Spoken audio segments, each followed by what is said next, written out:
Now for part two, what we're going to do is we're going to look a little bit more at the principles that Mendel developed that he didn't name and he didn't formalize, but were subsequently formalized based on his work. And it's one of those important things in science where somebody does a certain amount of work, you can fall back on that work and use it as a basis for sometimes additional discoveries. And you'll find this is very important in science, where literally the people who are doing work today can stand on the basis that some others have put together. And if that basis is very solid, then you can really make some interesting discoveries. Now, Mendel has two main principles associated with his name. These were not things that he himself named. These are my principles. This is what people named after him at the end. The first one of these is called Mendel's principle of segregation. You sometimes see these as Mendel's law or Mendel's theory. Principle is probably just as good because it is not necessarily a law as in a law of nature. This is something that we've been able to figure out. And there sometimes are exceptions to these. More about that later. Now, when eggs and sperm form, the allele pairs separate from each other, and this separation, that's what is called segregation, to make haploid cells. Now, this is something we already talked about in chapter 8, which is why that was important. So you have the allele pair. So here's a chromosome, and there's an allele, and there's an allele. And when you go through meiosis, you end up separating these, right? Because as part of meiosis, you're going to have a division of these. So all the chromosomes get split up. Well, that's what happens. The splitting up, that's the segregation. As a consequence then, when you create an egg or a sperm, each gamete only has one allele. And again, if you look at what I just drew, there's the one allele, and here's the other allele, and they're now in two different cells. And so we've done this. We have placed one allele of this gene into each gamete. When then they fuse, so let's say that we're left with this particular, here's one of those cells, and it has allele A in it. And then here is the other one. This one is going to be a sperm, and it has a little a in it. Those fuse, and that's when you reassemble them into a pair. So here's one allele, here's another allele, then you add them together, and then you end up with two alleles again. That's all this says. And this is basically what in the life cycle we called fertilization. Therefore, during fertilization, these allele pairs are reassembled. So what we're doing now is we're looking beyond the egg with all the genetic material and the sperm with all the genetic material. We're just looking at one piece of information in each of these. The piece of information that makes, let's say, flower color in these pea plants. One of them comes from mom. One piece of information to make flower color comes from mom. And one piece of information that makes flower color comes from dad. And then in the offspring, that is when we assemble these and we produce a flower color. And as we heard, that's going to be either purple or white, depending on which combination of alleles we end up with. And so that's what you find in the offspring. So you go through this transitional period where you have the gametes, but you end up reassembling these alleles so that they're paired again. So in the organism, as it walks around or as it stands in your field, you're always going to see two alleles for each gene. Whether it's how tall it is, takes two alleles. Whether it's a pointy nose, takes two alleles. Whether it's earlobes that are detached or attached, takes two alleles. Every time you're looking at these kind of things, it takes two alleles. But in the sperm or in the egg, you'll find only one of these alleles. Only one piece of information travels from each parent. And that's Mendel's principle of segregation. Now, because of the way we looked at meiosis in chapter 8, we already have an inkling that this is going to involve chromosomes.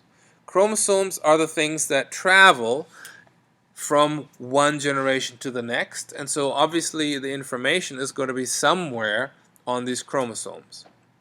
And normally you have a diploid genotype. So in most of your cells you have 2N chromosomes. And we already heard that this chromosome pair consists of two that are the same. So your biggest chromosome would be called chromosome 1, and there's two of those. The next biggest is going to be chromosome 2, and there's two of those. And those are the homologous chromosomes. On these chromosomes, there are all kinds of genes, and the Human Genome Project has helped us identify which these genes actually are. But they can have differences in the alleles they carry. I mentioned to you a few minutes ago the business about the Alzheimer gene, and I said to you there are 4 versions of this, right? 4 different ways by which you can create the protein that is responsible for Alzheimer's. And I said if you have this one and that one, you're not going to get Alzheimer's. If you have 3, that's the most common, then you probably get it, but you get it when you're in your 90s, and in most cases we won't even notice.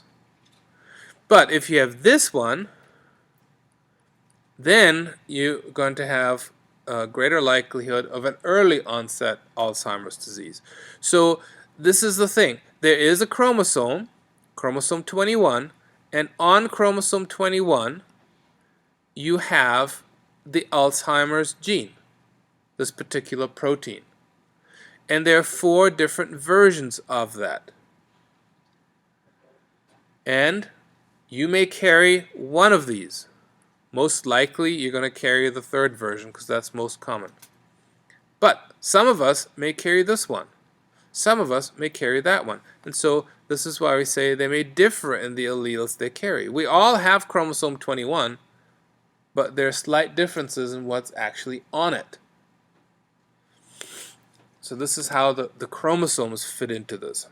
Now, if you have both the same alleles on a chromosome, then that is called homozygous. So let's say that here is my chromosome 21, and here's the other of my chromosome 21.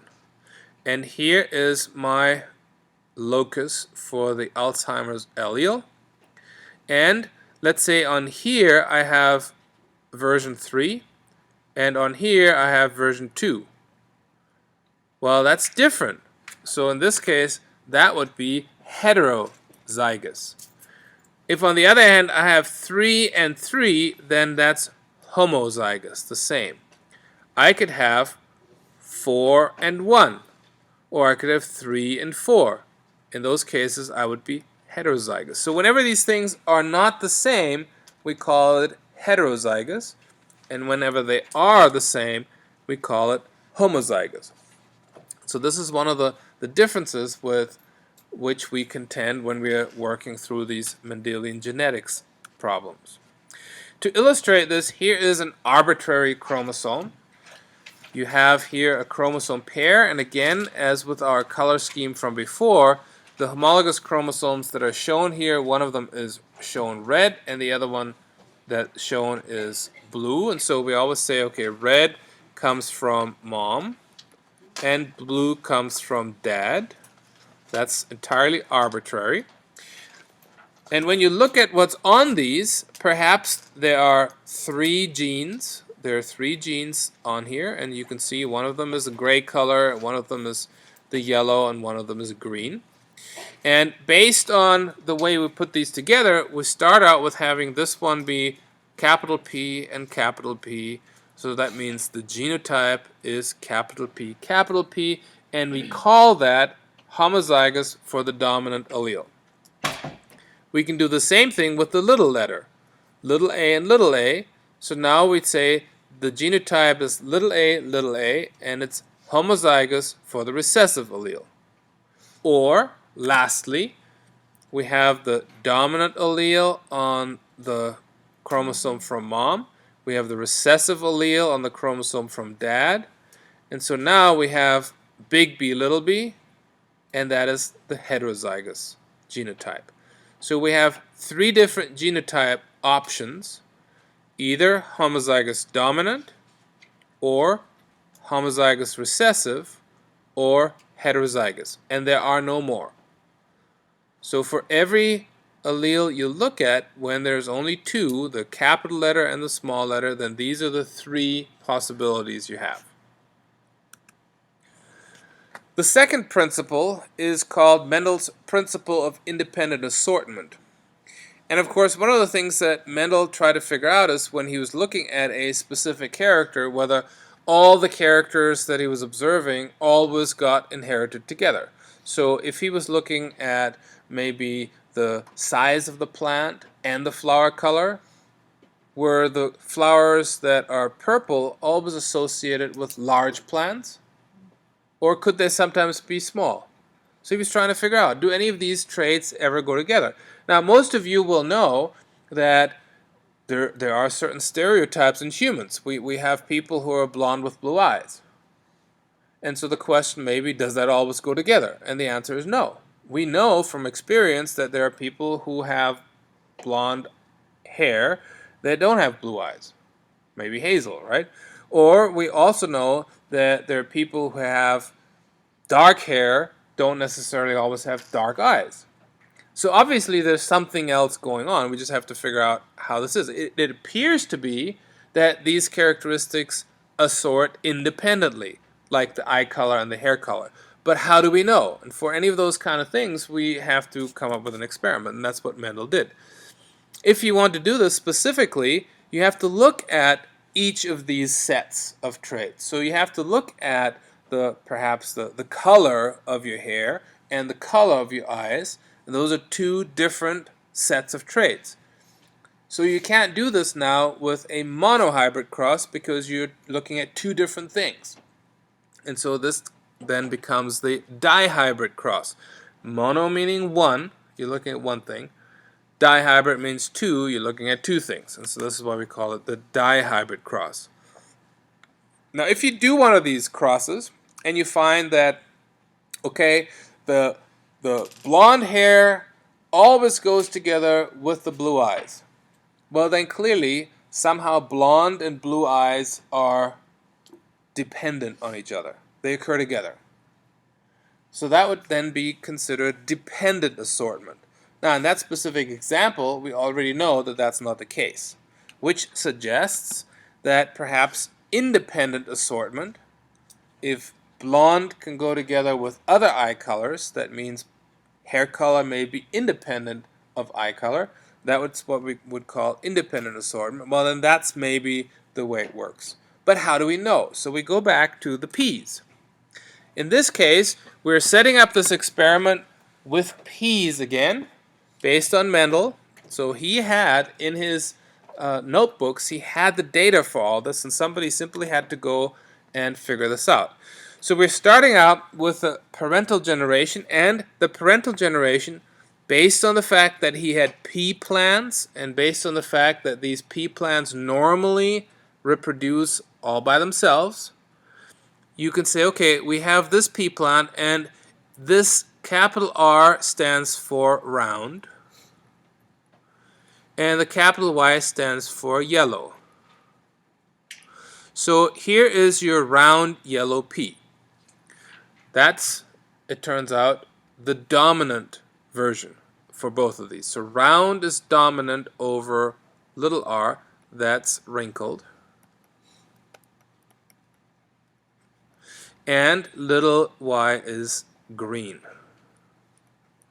So if you were to write some of this information down, you can literally make yourself a list. Capital R equals round, little r equals wrinkled, capital Y equals yellow, little y equals green, just so you can keep track of all this.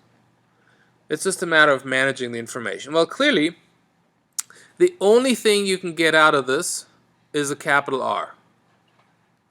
The only thing you can get out of it is a capital Y. So that's why in the gametes, you're going to have a capital R and a capital Y. Right? That's from here and that's from there. Likewise, this one only has little r and little y. So in this case, you just have little r and little y. That's all you can get out of that one. If you then produce the offspring, well, clearly you're going to end up with an offspring that looks just like this parent, because the capital R makes it round and the capital Y makes it yellow. And so you look at this and you go, okay, this is nice. I have what I expected. This is really no problem for me. And now let's do the same experiment that we did before, but now we're working with these F1 generation plants and we're producing offspring. Now if we had dependent assortment, we would expect this. Dependent means that the capital letters always stay together.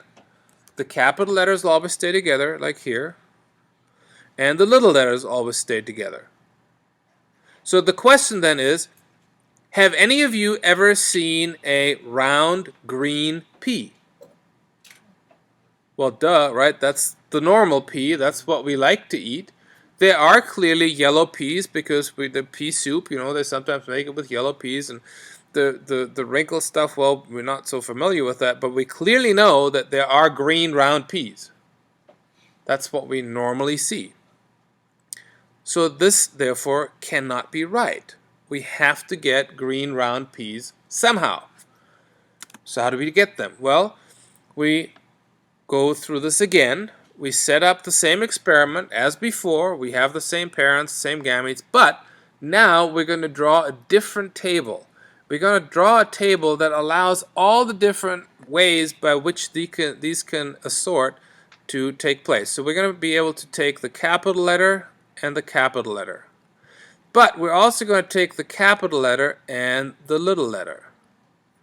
And we're going to take this little letter and that capital letter. And we're going to take that little letter and that little letter. So you see now we have 4 different possible gametes. And that's what we're going to put in here. We're going to put 4 different gametes. The capital letters together, the little letters together, and then both of the other things too. That's what we didn't do here. We didn't have the other things. But if we make all the possible combinations, then that's what we're going to get. And do that sometimes because it's really helpful. Write yourself down what this first generation looks like. Do this yourself. And then simply draw these arrows so that you can see, okay, what are the possible combinations that we have. Make it nice and big so you remember how to do it. Well, this is now the dihybrid cross. And in it, we're going to do just like we did before, like a multiplication table, anything goes. And lo and behold, here we have them. Here we have the green round peas. There they are. So that's good. That's what we wanted. We wanted the green round peas. Now when you add all this up, when you do a little accounting, you'll find the following. That 9 out of these boxes are filled with yellow round. 1, 2, 3, 4, 5, 6, 7, 8, 9 are yellow round. 3 green and round. 3, 1, 2, 3 are yellow and wrinkled, and 1 is green and wrinkled. And so this is a ratio of 9 to 3 to 3 to 1. This is the phenotype ratio, what they look like. Phenotype. So in a dihybrid cross that operates according to Mendelian genetics, you're going to find a 9 to 3 to 3 to 1 phenotype. When we look at the monohybrid cross, it was a 3 to 1 phenotype. So we've added a new dimension to this by adding this additional character, just one additional character. But this is key. Whenever you see 9 to 3 to 3 to 1 in biology, then your mind should immediately go, aha, dihybrid cross. That's the key thing. When you see 3 to 1, then you will see, it's the monohybrid cross. And this is a switch that I'm trying to install in your brain. And we'll do some more exercises to make sure you figure this out. So where does this leave us? Well, clearly Gregor Mendel had significant impact not only on genetics, but also on science. He was somebody who really used the scientific method, and he himself didn't really know that this was important. But he published his ideas in 1865, and you can look at the actual papers. In fact, one of the things that I'll probably do is on Piazza, I'll put on what his notes look like, so you can actually see what something looks like when people really had a significant impact on science, and what his paper looks like. And then in 1900, so that's 35 years later, two individuals, a Dutch botanist and a German botanist, they rediscovered Mendel's paper. Why the Dutch and why the German? Well, it turns out that they could read German. And since Mendel's paper was in German in a fairly obscure publication, they had to find it, and they had to be able to read it and understand it, and then they used it, and it became more broadly known because Hugo de Vries actually published some of his work in English. And so the English geneticist William Bateson, 5 years later, he then was the one who called this genetics, and he realized, this is all based on Gregor Mendel's work. So he did not take the credit for himself, but he said clearly, well, this is where it comes from, and that's how genetics started. And then finally, in the 1920s, that's when it started to really take off, and the importance of Mendelian genetics became known when Fisher and Haldane started to connect what happens in Mendelian genetics to evolutionary biology. Basically, the idea of how things are transmitted from one generation to the next, and how perhaps some little changes can occur as this transmission takes place. That then becomes a fundamental staple for evolutionary biology.